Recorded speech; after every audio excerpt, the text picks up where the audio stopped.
So right now, we've got two groups of opposing fans running around on the internet, making all types of unsubstantiated accusations and claims about this Dillian Whyte situation.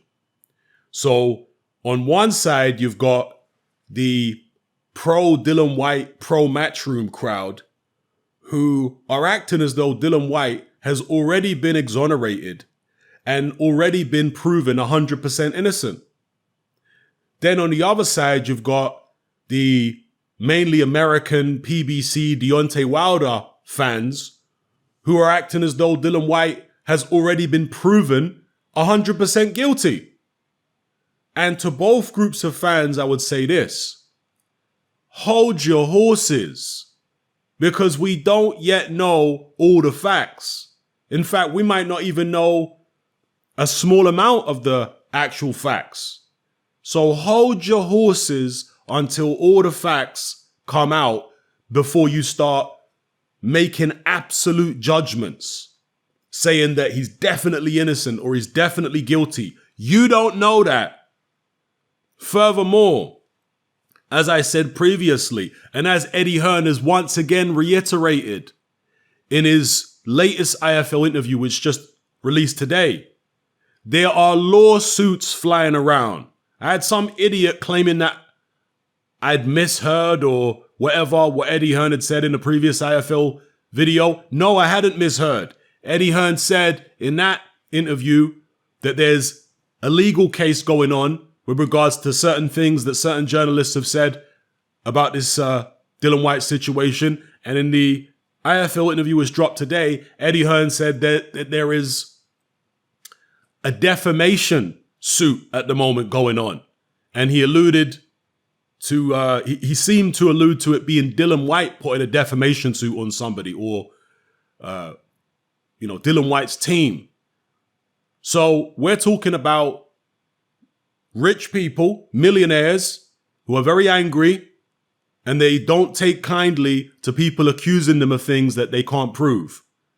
Okay? If you notice, most of the YouTube channels now, like IFL, like Boxing Social, Seconds Out, etc., they are now being very careful to put the word alleged or allegedly in their video titles with regards to this Dillian Whyte situation. The same thing goes for the mainstream newspaper outlets in the UK. Look at all their headlines now in the past couple days with regards to this Dillian Whyte situation. They are putting speech marks, quotation marks, and they're also putting alleged and allegedly in their headlines because they're well aware that there are lawsuits flying around, okay?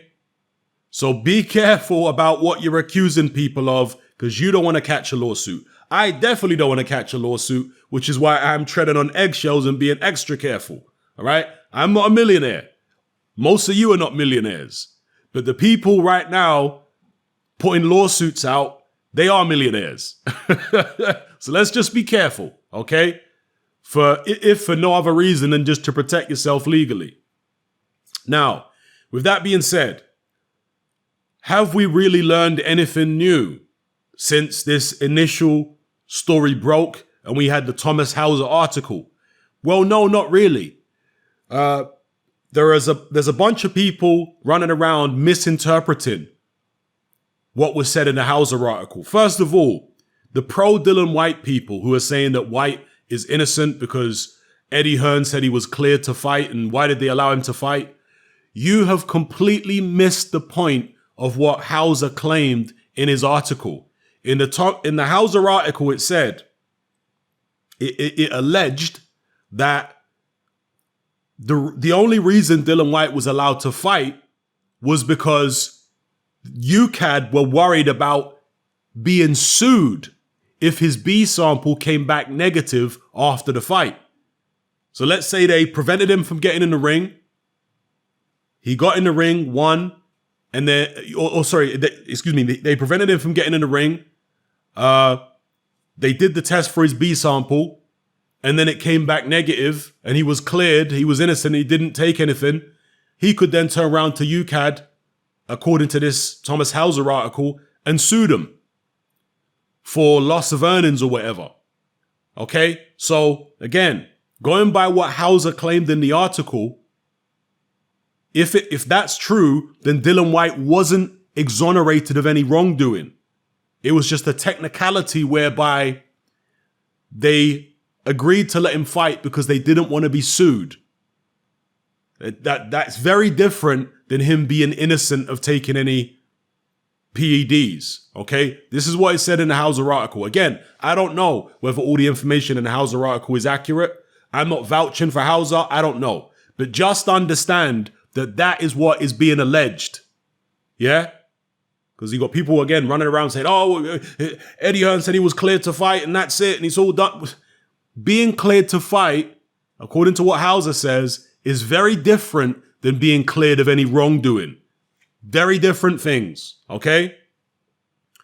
Now, you've also got people running around saying that Dillian Whyte was popped for 2 different drugs. This is not true, according to the Hauser article. Dillian Whyte, it is alleged, was found to have 2 metabolites in his A sample, metabolites of a banned steroid. Okay, so he isn't alleged to have put 2 different drugs in his body. No, that's not what Hauser claimed. Hauser claimed that Whyte was found to have 1 drug in his body, and the way that they detected that drug is by finding metabolites, which are derivative substances of that drug. So I could put drug A into my body, just 1 drug, not 2 drugs, 1 drug. I put drug A in my body breaks it down into 2 separate substances. Yeah?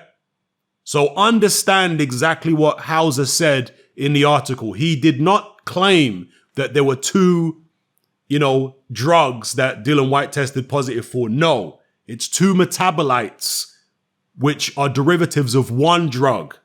Yeah? So let's be very clear about what was said by Hauser in that article.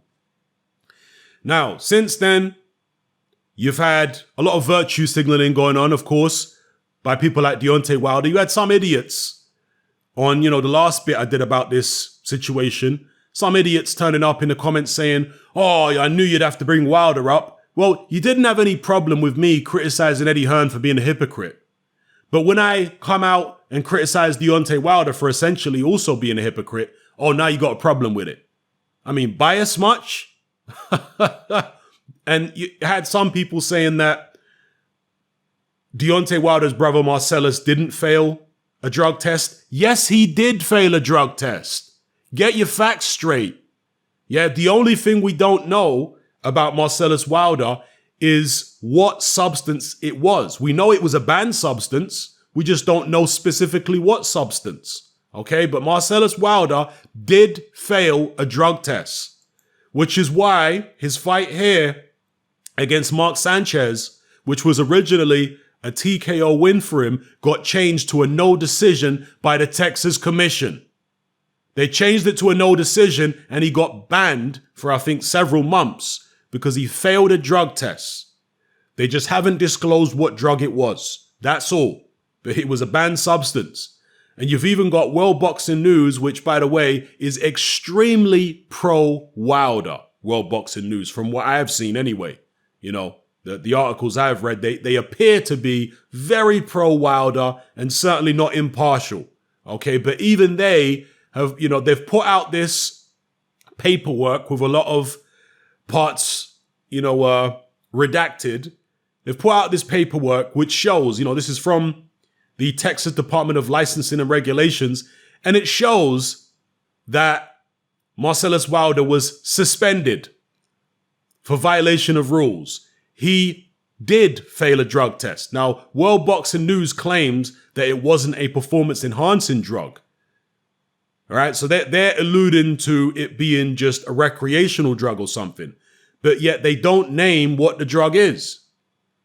And when it's such a pro-Wilder website, can we take their word for it? That it's just, some kind of banned substance, but not a PED. Maybe it is, some kind of banned substance that's not a PED. Maybe it isn't.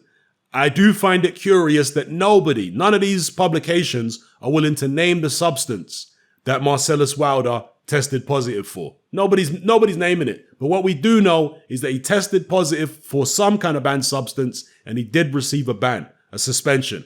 That's a fact. And he had, and you know, if it wasn't a performance enhancing substance, this is a question I have. If it was just a recreational substance and it wasn't performance enhancing, then why did the result of this fight get changed from a win to a no decision? Because if it's not performance enhancing, you know, would they be changing it? I mean, maybe they would. I don't know. You know, I'm no expert on the rules of the Texas Commission. So if you know any more about that than me, then you tell me. But that's the reason I brought up the Deontay Wilder situation or Deontay Wilder, because Wilder has been quick to jump on Dillian Whyte's case and start saying, oh, it's terrible and he's guilty and all this kind of business. He's been quick to do that. Meanwhile, his own brother failed a test not too long ago. Yeah. So when I point out the hypocrisy of Eddie Hearn, which I've done on many occasions with regards to drugs in boxing, why would I not point out hypocrisy when it comes to Deontay Wilder? I'm going to do the same thing. Anyway, moving on. There has been a video which emerged. Let me see this video here. In which, you know, this is the post-fight. I think it's the post-fight. Yeah, it must be the post-fight press conference for Wilder versus Rivas. And the microphones were on before the press conference started, and they picked up a conversation that Dillian Whyte was having with Eddie Hearn, and it's clearly a conversation about this whole PED allegation situation. It's clearly a conversation about that. It can be found here on the Sportsman YouTube channel.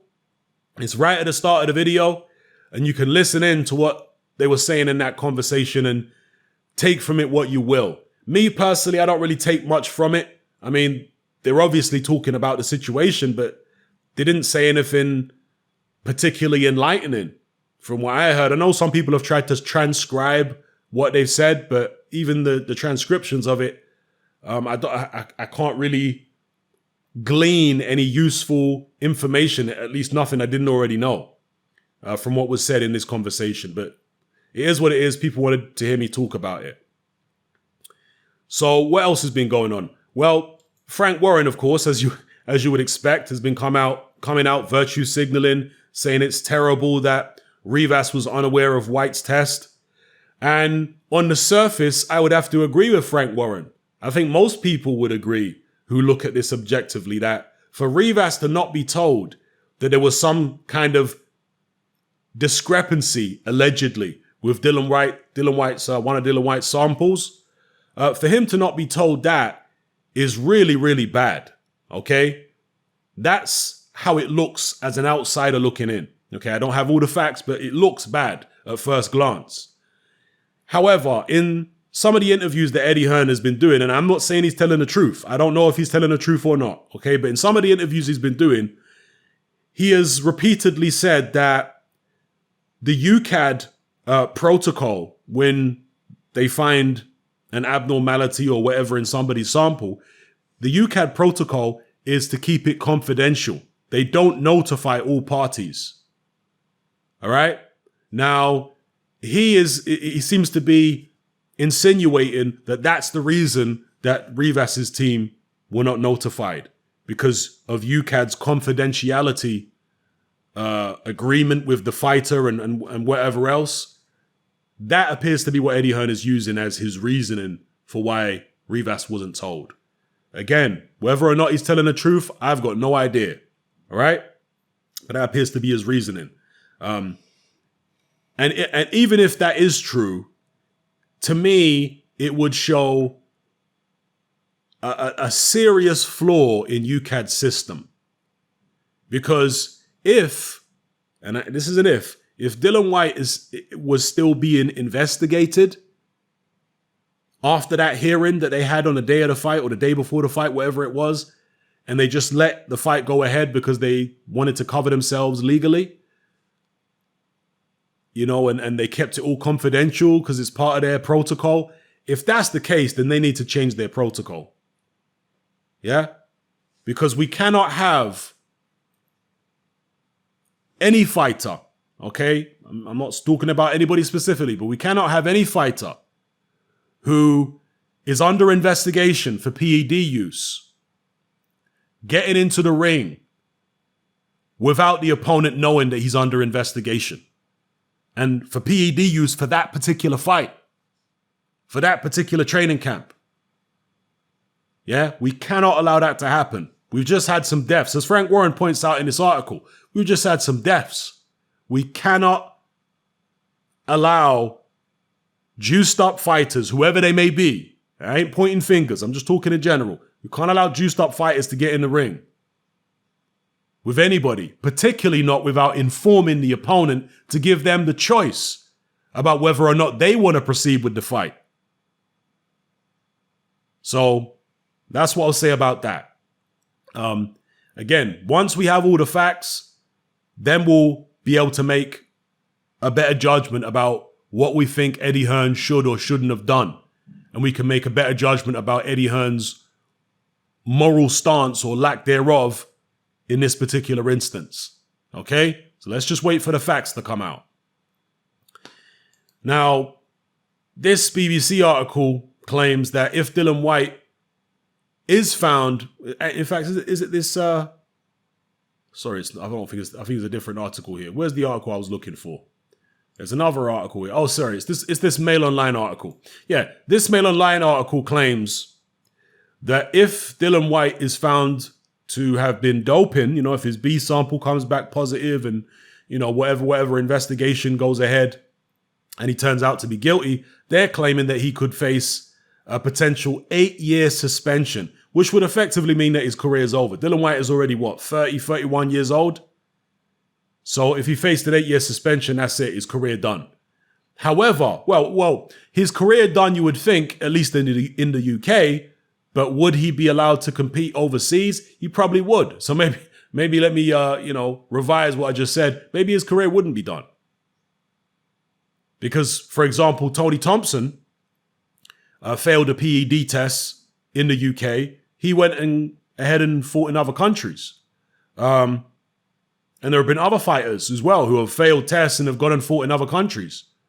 So it's fairly easy to circumvent these bans unless there's some kind of universal ruling, which, to my knowledge, is extremely rare or doesn't happen at all. So what else is there to talk about here? Dillian Whyte's brother met Deontay Wilder. Deontay Wilder's in the UK at the moment. He went down to Brixton. Dillian Whyte's brother had a face-to-face with Deontay Wilder, and, apparently it was all very respectful. Dillian Whyte's brother put his case across and whatever. I mean, at the moment, it's a bit of a pointless exercise because Dillian Whyte still has to sort this situation out and clear his name. So kind of a pointless exercise approaching Deontay Wilder the way he did, other than just to show Deontay Wilder that, we're real people too. Don't take us for no cupcakes. Maybe that's what it was really all about, rather than trying to approach Wilder and put pressure on him to take the fight with his brother.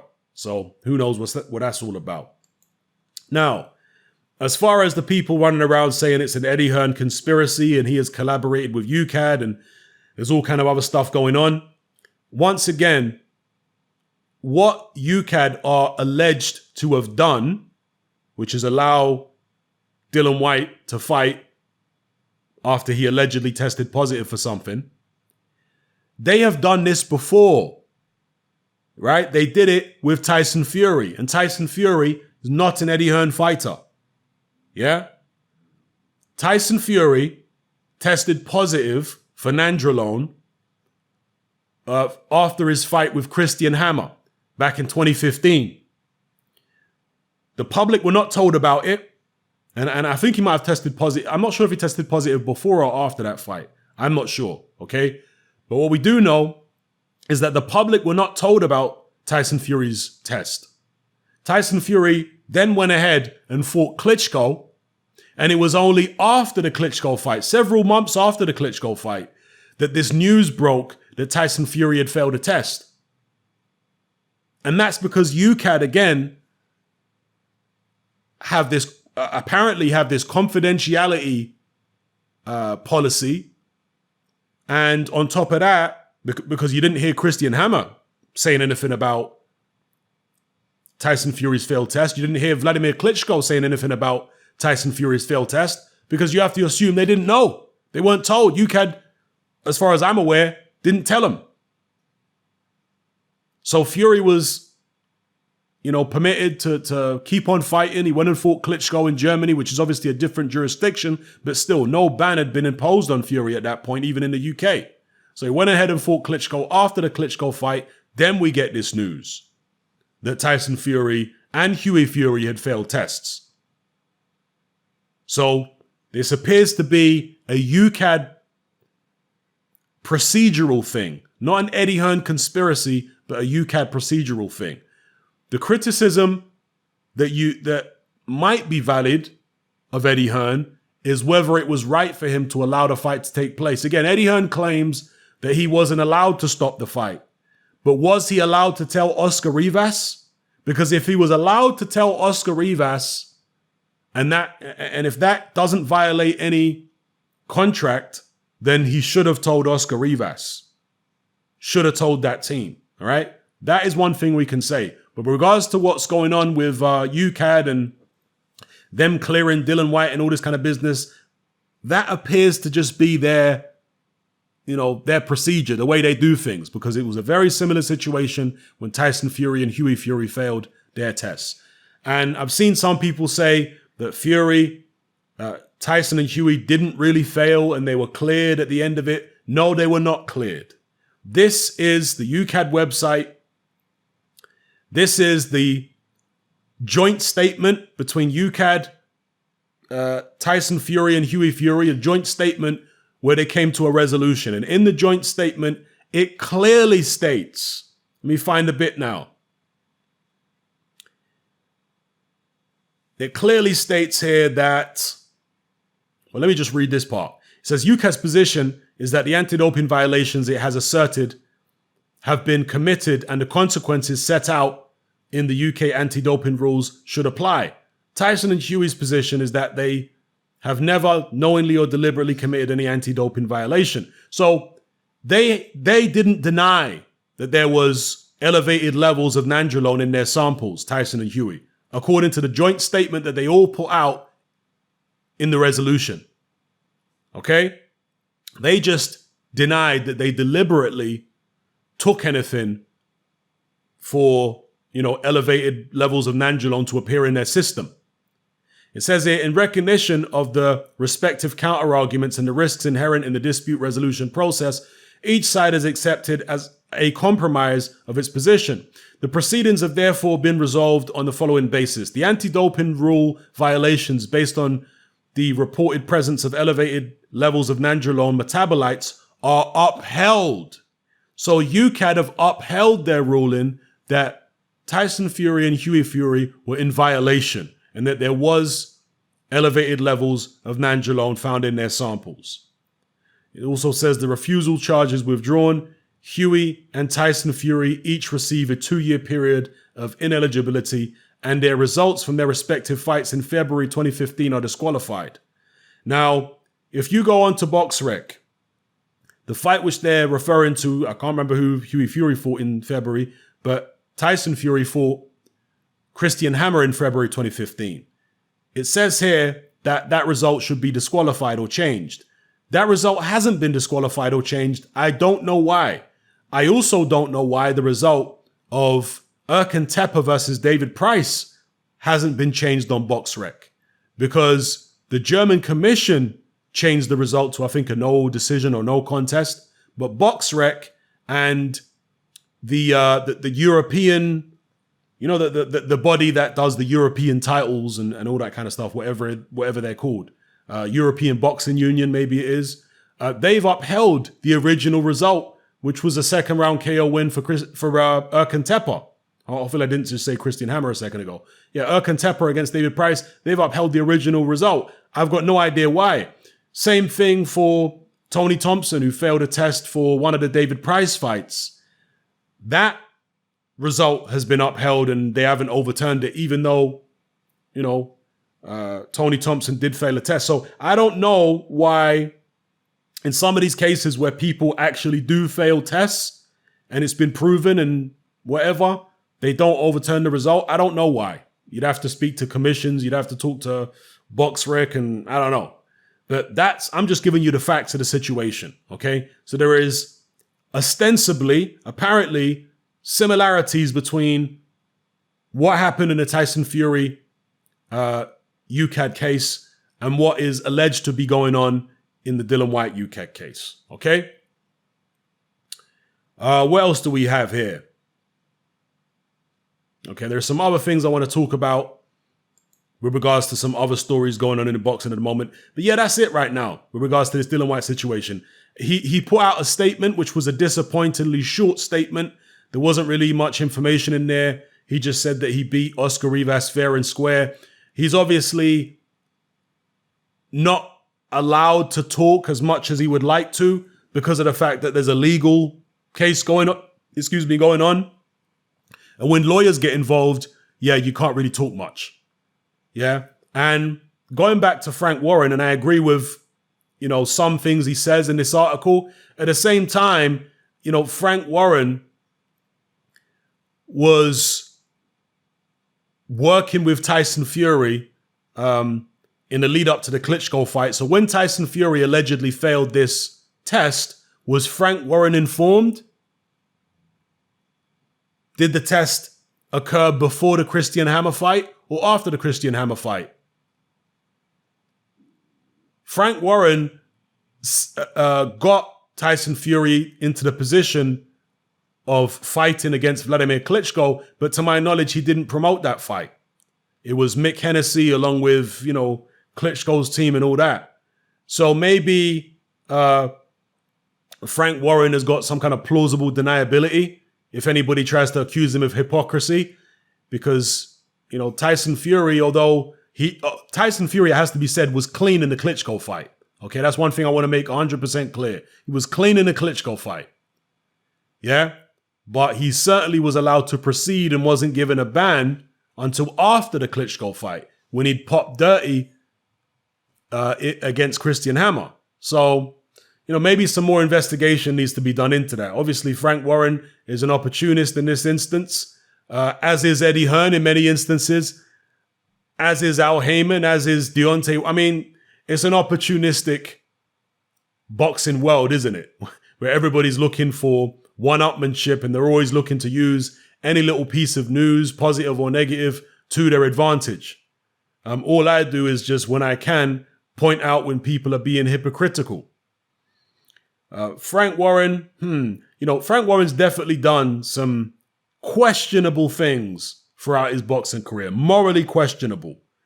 But yet he always likes to take the high horse, which I do find a bit farcical. Yeah. Eddie Hearn, same thing. Eddie Hearn has been virtue signaling about PEDs for a long time, but yet he continues to work with fighters who have failed multiple PED tests. So all I'm going to do is point out the contradictions and hypocrisy. And of course, I've already mentioned Deontay Wilder. You've got a lot of these Wilder fans who are ready to throw Dillian Whyte under the bus. Oh, he's terrible. He should be banned from the sport. But they're not saying that about Luis Ortiz, are they? Luis Ortiz has failed 2 PED tests, at least 2. And Wilder's happy to fight him again. So what about these Wilder fans who are saying that Dillian Whyte should be thrown out of the sport? Why is it okay for Luis Ortiz not to continue fighting and get those fights against Wilder in 2 voluntary defenses? Dillian Whyte, who's been the #1 challenger and up until this point, we thought was becoming the mandatory for Wilder. You Wilder fans were desperate for Wilder not to fight Dillian Whyte, making up all kind of ridiculous reasons why he shouldn't fight Dillian Whyte. And now you're using this PED thing as another reason, but yet Luis Ortiz failed PED tests and you had no issue with Deontay Wilder fighting Luis Ortiz twice. The first time, and now it's looking like he's going to fight him again. So please, stop with the hypocrisy. Let's be consistent. Yeah. Now, I want to finish off by talking about some people who think that there's some kind of shenanigans going on with Deontay Wilder, whereby several fighters who have been scheduled to fight Deontay have popped dirty.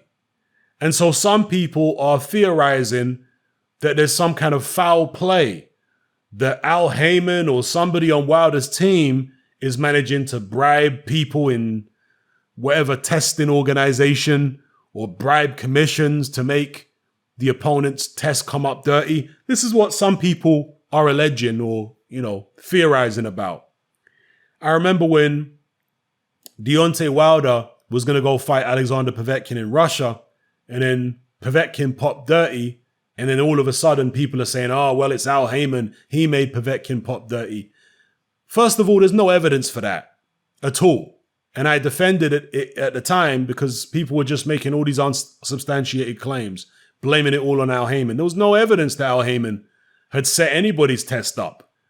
Okay? Furthermore, Povetkin popped dirty for a different fight when he was supposed to fight Stavern. All right, which obviously wasn't a Wilder fight. But again, they said, oh yeah, but it's because if he fought Stavern, he would have become mandatory for Wilder. So Al Heyman made him pop dirty again. Then people have claimed that the same thing happened with Luis Ortiz, that right when he was going to fight Wilder, he popped dirty. There was also another guy who Wilder was supposed to fight. I think it was a Russian fighter. Can't remember his name. He popped dirty and that fight didn't go ahead with Deontay Wilder. So it is true that a lot of fighters who are supposed to fight Deontay Wilder have apparently popped, for PEDs. And in this case, allegedly Dillian Whyte as well. It could just be a coincidence. It could just be that, because they have to go in the clean boxing program with the WBC, that's why they're getting caught, because it's thorough. It could be a whole heap of different reasons. I'm not completely dismissing the possibility of skullduggery, but I haven't seen any evidence for it. Beyond some very flimsy circumstantial evidence, I've seen no evidence that Al Heyman is making all these people pop dirty to keep them away from Deontay Wilder. I've seen no evidence for that. So I have to address that because that's what a lot of people are saying in the comment sections and, all over the internet. Here's what it is. Let me know what you guys feel in the comments below. Really not much to say. I'm just really clearing up and clarifying information that I've previously relayed in other videos. Because some people are getting it twisted. Some people, don't listen properly the first time. Don't comprehend properly the first time. So I'm just mainly reiterating and adding a little bit here and there in terms of extra information. So yeah, let me know what you guys think in the comments below. I'm out. Join me on Patreon. I upload a minimum of 2 podcasts every single week, covering a wide variety of controversial topics, as well as live stream Q&A sessions. Take a look on screen right now at some of the podcasts I've produced so far. For just $3 a month, the equivalent of about £2 a month, you get access to all my new podcasts and my entire back catalogue of past podcasts, including my popular Confessions of a Nightclub Bouncer series. You can listen on your computer or on your smartphone or tablet by downloading the Patreon app from the Google Play Store or the App Store for free. The Patreon app also allows you to download each podcast in MP3. For less than the price of a cup of coffee, you get access to dozens of hours of exclusive content.